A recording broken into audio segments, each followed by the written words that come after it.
75 શબ્દ ઝડપ 13મી જાન્યુઆરીથી પ્રયાગરાજમાં સંગમ કિનારે મહાકુંભ 2025 શરૂ થઈ ગયો છે. દેશ વિદેશમાંથી લોકો પ્રયાગરાજ ખાતે પહોંચી રહ્યા છે. યાત્રાળુઓને મુસાફરીમાં કોઈ મુશ્કેલી ન પડે તે માટે ભારતીય રેલવે, વિવિધ એરલાઇન્સ અને દેશના વિવિધ રાજ્યોની સરકાર દ્વારા ખાસ વ્યવસ્થા કરવામાં આવી છે. સનાતન ધર્મમાં મહાકુંભનું વિશેષ મહત્વ છે, જે 144 વર્ષમાં માત્ર એકવાર આવે છે.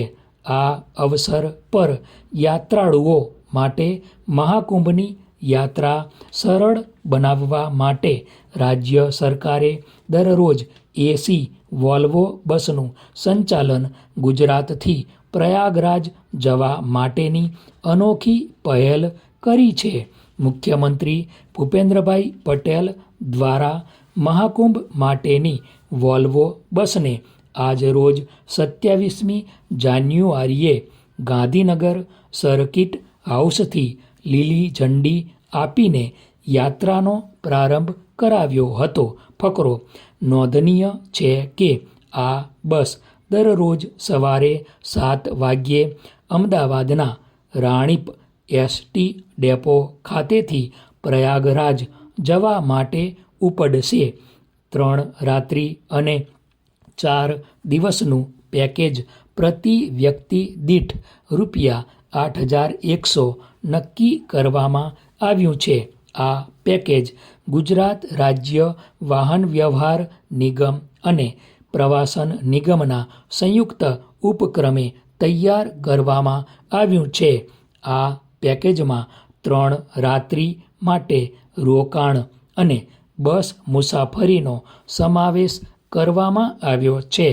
આ બસ માટે 25મી જાન્યુઆરી રાતના 12 વાગ્યાથી ટિકિટ બુકિંગનો પ્રારંભ થયો હતો. ફકરો: મહાકુંભમાં જવા માગતા શ્રદ્ધાળુઓ માટે રાજ્ય સરકાર દ્વારા અમદાવાદથી પ્રયાગરાજ જવા માટે સ્પેશિયલ બસ શરૂ કરવાની જાહેરાત કરવામાં આવતા જ ટિકિટ બુકિંગ શરૂ કરવામાં આવ્યું.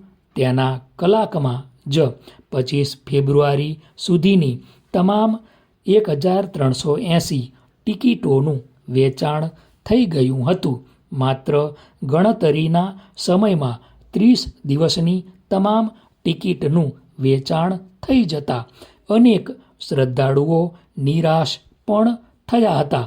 તેથી રાજ્ય સરકાર શ્રદ્ધાળુની માગણી ધ્યાનમાં લઈ આગામી સમયમાં અન્ય શહેરોમાંથી મહાકુંભમાં જવા માટે વધારે બસો શરૂ કરવાનો નિર્ણય લઈ ટૂંક સમયમાં જાહેરાત કરી શકે છે.